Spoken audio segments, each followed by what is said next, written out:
Bom dia, investidores. Gravando aí, acho que é o nosso quinto RPCast, né, Dal? Acho que é. Quem diria, hein? Quem diria? A gente achou que não ia sair nem o primeiro? É isso. Então, hoje é quinta-feira, estamos aí às vésperas da apresentação, finalmente, da nova âncora fiscal. Previsto para as 9 horas da manhã a apresentação desse projeto aos senadores, na verdade ao Rodrigo Pacheco, o presidente da casa, né? E às 10h30 da manhã o Haddad tem uma coletiva para falar com a imprensa sobre essa âncora fiscal, tão esperada âncora fiscal, mercado todo na expectativa. Ontem tivemos alguns vazamentos, né? E isso gerou muita volatilidade para o mercado, a bolsa estava subindo ali 0,5%. De repente o DI começou a subir, o DI que estava caindo meio ali, começou a subir 2,5%, esse final do pregão era umas 15h30 ali, 16 horas, né? E aí com a dissipação dos boatos, não é bem isso, não sabemos, não está bem certo, tal, não sei o que, o mercado melhorou. Então assim, acho que fica aquela mensagem, né? Muita cautela, muito cuidado com essas oscilações de curtíssimo prazo, porque isso vai acontecer muito. Hoje vai ser um dia que muita gente vai perder dinheiro no mercado, não é isso? Ah, sempre tem, né, Rafa? Porque ontem saíram algumas informações bem desconexas, né? Veio ali alguma coisa de que a âncora fiscal seria uma relação de PIB per capita, né? O mercado não entendeu muito bem e o que veio hoje parece que não é bem isso, né? A gente vai ter uma limitação do aumento de despesas em 70% do aumento das receitas, né? Aparentemente é isso, a gente ainda não sabe, o texto ainda não é público. E aparentemente tem uma penalidade também, caso a meta de resultado primário não seja cumprida, né? Cai de 70 para 50, né? De 50 para 30.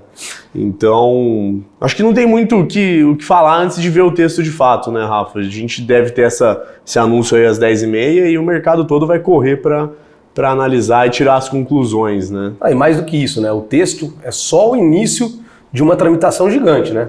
Vai passar por duas casas aí que têm interesses próprios, que vão mexer no texto. Então, assim, certamente o bicho que vai entrar não é o bicho que vai sair. Então, muita cautela, essa é a recomendação nossa aí para o pessoal que está ansioso aí no mercado, querendo se posicionar, sei lá, seja comprado ou vendido. Tome muito cuidado, porque o mercado vai entregar muita volatilidade durante esse período aí de votação dessa proposta. E hoje, engraçado é que a gente não, raramente a gente tem isso, né? Mas a gente vai ter a entrevista do Haddad às 10h30, mas se não me engano, o Campos Neto, presidente do Banco Central, vai falar às 11 horas sobre expectativa de inflação. Ele faz uma análise trimestral, né? De expectativa de inflação, analisando os últimos 3 meses e projetando um pouco dessa inflação. E a ata do Copom que veio tratou muito isso, né? A ancoragem da expectativa de inflação que a gente tem para poder trabalhar os juros está muito pautada no fiscal. Então, se eu não tiver uma âncora fiscal crível, eu não consigo ter uma ancoragem de expectativa de inflação suficientemente necessária para gerar uma expectativa de redução de juros, que é algo que a gente entende que é imprescindível para o país. Então, muito mais do que ter juízo, o governo está tendo que ter,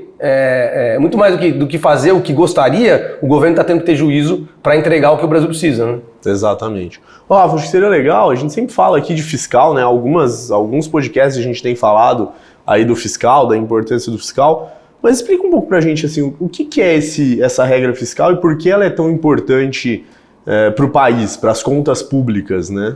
É só imaginar um orçamento doméstico, né? À medida que você gasta mais do que você arrecada, você vai se endividando. À medida que você vai se endividando, você tem que pagar o custo dessa dívida. Então o Brasil se financia com títulos públicos emitidos lá fora e paga juros dessa dívida. Com os juros mais altos, essa dívida vai ficando mais cara e, obviamente, vai entrando num ciclo de aumento de dívida em relação ao PIB que a gente gera. Isso pode se tornar algo impagável, que aconteceu com a Argentina, por exemplo. Então, assim,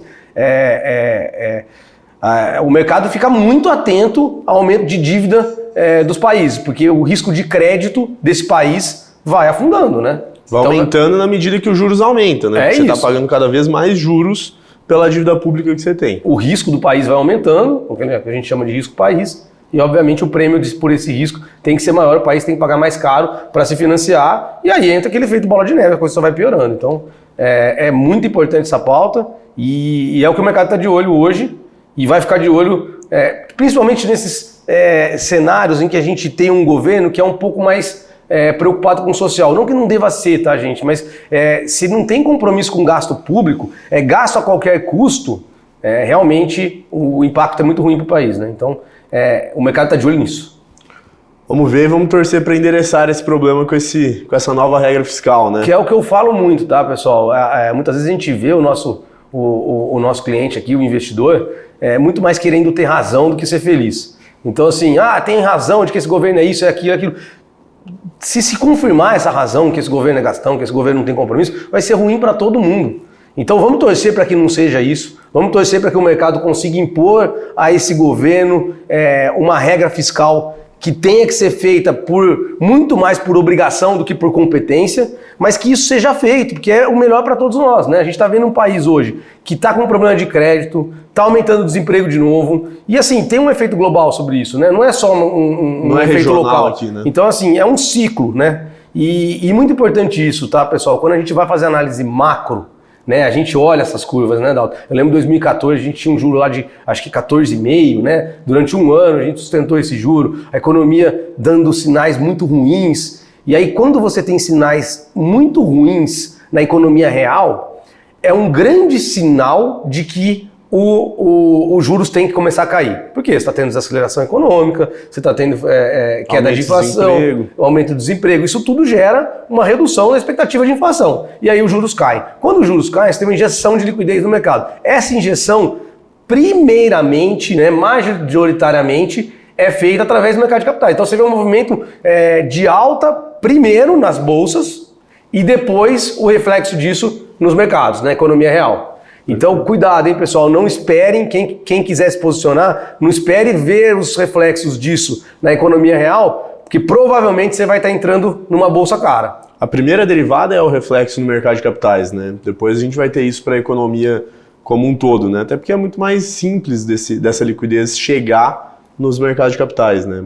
Você compra na bolsa ali, você investe em diversas empresas muito mais rápido, né, Rafa? É isso. O crédito fica mais barato, o pessoal se alavanca, o mercado começa a reagir e o primeiro impacto é sempre na bolsa. É isso. Rafa, me fala uma coisa, supondo aí que venha uma regra fiscal crível, que seja interessante, que o mercado goste, o que você acha que aparece de oportunidade?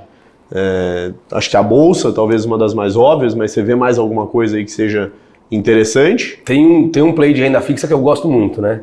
Que são os ativos pré-fixados. Geralmente a gente faz essas operações, a gente indica essas operações para quem tem um perfil que não seja tão conservador, porque é uma operação de renda fixa, mas que tem alguma volatilidade no mercado secundário. A renda fixa só é garantida em relação à taxa contratada se levada a vencimento. Né? E o que a gente está dizendo aqui é uma operação majoritariamente feita através de títulos públicos, as antigas NTNBs, né? Que mudou de nome agora, né? O Tesouro mudou de nome os títulos, mas são as Bs, né? A gente gosta das Bs mais longas. São títulos que remuneram o investidor a IPCA, corrigidos pela inflação, mais uma taxa pré-fixada. Então hoje a gente tem inflação mais 5,80, inflação mais 5,90 na plataforma ali, ativos de prazo mais longo ali, B55, B60. Pô, mas eu vou levar esse título a vencimento? Provavelmente não. O que a gente faz quando essas taxas, esses prêmios de juro real, taxa fixa acima da inflação, está acima de 5, 5,5%, e a gente contrata essa taxa com essa condição de patamar de juro alto, e esse juro cai, esse prêmio que você contratou pré-fixado, ele lhe garante um ágio com a queda dos juros. Então a saída desse ativo no mercado secundário pode ter uma oscilação, dependendo do duration, dependendo do prazo, desse título, bem superior, inclusive, a oscilações de papéis em bolsa. E quanto mais longo, maior essa oscilação, né, Rafa? Quanto maior o prazo, maior essa oscilação. E o maior risco desse ativo é você ter que carregar ele por mais tempo, né? Até que você tenha, de fato, uma queda nos juros para poder gerar o ágio que você precisa para sair dele no secundário com algum prêmio. E o carrego dele é muito interessante, né? Se pensar em ter aí 5,80, quase 6% ao ano de juros real, de juros acima da inflação num país como o nosso, que historicamente tem uma inflação alta, né? O carrego também é interessante. É isso, é uma operação bem interessante. Óbvio que é muito difícil de se acertar o topo, né? O melhor momento de entrar, mas a gente gosta de fazer isso, a gente gosta de fazer de forma gradativa, né? à medida que a gente vai sentindo que o mercado pode estar meio saturado, que pode estar no topo, a gente começa a fazer de pouco em pouco. Se subir um pouco mais, faz um pouquinho mais, subir um pouquinho mais, faz um pouquinho mais. Começou a cair, segura o que você tem e espera para apurar o ágio. É uma operaçãozinha bem bacana de fazer. A gente fez bastante lá em 2014, né? Nesse período que você citou aí de juros a 14,5%. Eu lembro de cliente que dobrou capital. Eu lembro disso. Em um ano eu lembro de cliente ganhando 30%. Não façam nada esperando esse tipo de ganho, porque rentabilidade passada não garante nada de rentabilidade futura, mas se você entende que o arcabouço fiscal pode ser algo crível, que o juro pode baixar, eu acho que faz total sentido colocar um pouco. A gente recomenda máxima exposição também de 20% da carteira, né? Sim. Nada além disso. Ô Rafa, mudando aqui de assunto um pouco, a gente teve aqui em Ribeirão, né, essa semana passada, mais uma pirâmide financeira que caiu aí, né, que desmoronou. Uma pirâmide que já vinha atuando aí no mercado há muito tempo, eu ouço falar dela faz uns 4 ou 5 anos, e parece que semana passada o dono, o investidor, a pessoa que tocava o negócio ali, sumiu, né? E assim, é complicado, a gente fala muito isso para os nossos clientes, para todo mundo que nos procura. Tem alguém me oferecendo aqui 2, 3, 4, 5% ao mês de rentabilidade fixa, sem risco, tem um aplicativo aqui, tem contrato, tem tudo, né? Mas o fato é que a hora que o cara some, não tem contrato, você não executa, ele vai morar em outro país, não tem tratado de extradição, some e os investidores ficam aqui com uma mão na frente e outra atrás, né? A gente sabe de um monte de gente que colocou dinheiro alto lá. A gente ouve histórias de gente que vendeu casa, vendeu apartamento, tava com esse dinheiro e o dinheiro simplesmente sumiu. Então, acho que é importante a gente sempre trazer esse tema, né, Rafa? Apesar de estar um tema cada vez mais batido, cada vez mais pirâmides estão caindo por aí, cada hora é uma coisa, né? No passado a gente tinha a pirâmide do boi gordo, e as coisas vão se modernizando, né? Agora as pirâmides são em criptomoeda. Mas cada hora tem uma história bonita, uma história de sucesso, mas, gente, o roteiro normalmente é muito parecido. É uma história... É sempre o mesmo, pessoal. É sempre o mesmo roteiro. É promessa de rentabilidade acima da renda fixa tradicional, sem risco.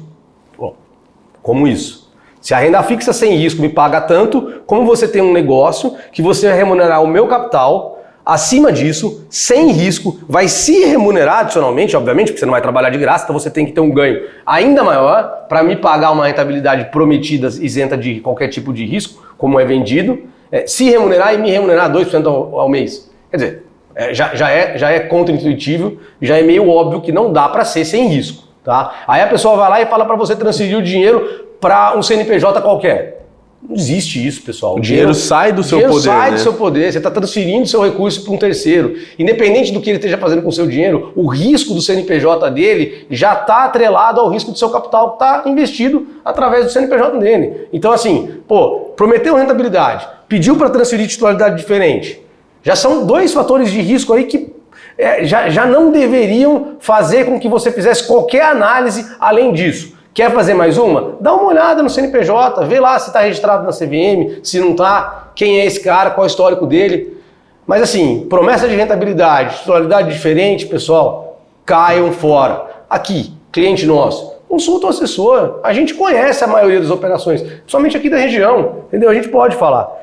Muitas vezes o cliente acha que a gente está falando, está criticando, tá sendo imparcial, porque é concorrente, né? Está sendo parcial e tal. Pega mais de uma opinião, conversa com mais de uma assessoria, mas tomem cuidado, pessoal. Isso aí... Rafa, eu tive a curiosidade de olhar quanto que é a rentabilidade histórica do Warren Buffett, né, considerado aí um dos maiores investidores de todos os tempos. Ele está fazendo isso há mais de 30 anos, ele entrega 20% ao ano em média, com anos que ele deu muito mais, anos que ele ficou negativo, inclusive. Agora, 3% ao mês daria 72% de rentabilidade no ano. Me parece pouco provável que a gente tenha tanta gente aqui no Brasil. Tantos oráculos, né? Exatamente. Então, assim, gente, não existe, tá? A gente pode falar, não existe esse tipo de operação com segurança, sem risco algum, tá? E com o nível de informação que a gente tem hoje, pessoal, tá ficando injustificável, perder dinheiro para esse tipo de coisa. O acesso à informação é gigante. Você consegue pesquisar qualquer coisa. Hoje é injustificável, o cara não fez o mínimo de lição de casa. Sabe o que eu acho, Rafa? Teve um outro caso que estourou recentemente também, que foi daqueles jogadores do Palmeiras, né? Sim. O Scarpa caiu nisso, etc. E tem um áudio dele que veio a público e ele falando pro William Bigode, ele falou, cara, eu tô me sentindo muito burro. Eu vi as pessoas caindo nisso, etc. E agora eu caí, eu fui ambicioso, caí nesse golpe, etc.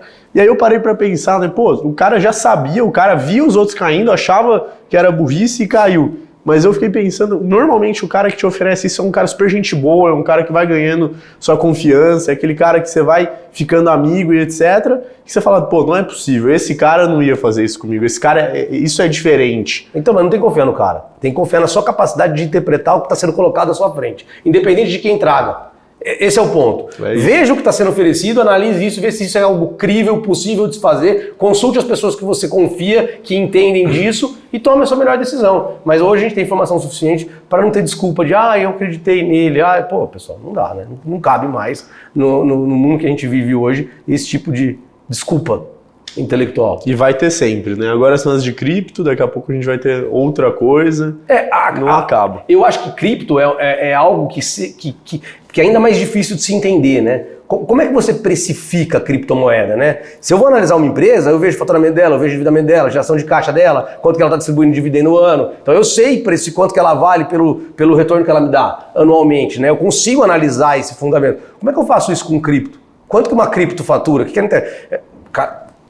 medo total aqui, medo intenso dos defensores de criptomoeda. Não é uma crítica, tá? É só algo que a gente não consegue precificar, né? Então é um ativo de escassez, é um ativo que a gente sabe que é especulativo. Né? Eles querem dizer que você não tem como imprimir criptomoeda, então você não tem como desvalorizar ela, porque não dá ela é pra escassa, você... né? Exato. Enfim, não é uma crítica à cripto, é só uma dificuldade maior de se entender o golpe quando ele é pautado nesse ativo que é mais difícil de se precificar. É isso, mas acho que o recado é esse, né, Rafa? Ofereceu rentabilidade fixa acima do que é a renda fixa, acima do que é um CDI ali, pô, desconfia, pergunta pra alguém, pergunta pra gente, liga aqui, a gente tá super à disposição. É isso, 30 de março hoje, dia importante no mercado financeiro, cuidado, hein, pessoal, vamos botar o pezinho no mercado hoje, pode ser que queime o pezinho, tá? É isso aí. O cenário macro, visão de longo prazo, entender ali composição de carteira, montar carteira de longo prazo, o momento é apropriado, o mercado brasileiro está barato, se for crível mesmo esse arcabouço fiscal, provavelmente vai ser muito bom para o país. Se o Congresso fizer a lição de casa também de corrigir os excessos que possam haver ali, também pode ser muito bom para o país. A gente tem um Congresso hoje mais alinhado à pauta do mercado, então vamos torcer para que dê certo. De novo, não querer ser feliz, não querer ter razão, querer ser feliz, porque vai ser bom para todo mundo. Torcer pelo país. Exatamente, independente de quem estiver conduzindo. É isso aí. Beleza? Valeu, gente. Bom dia aí. Bom dia.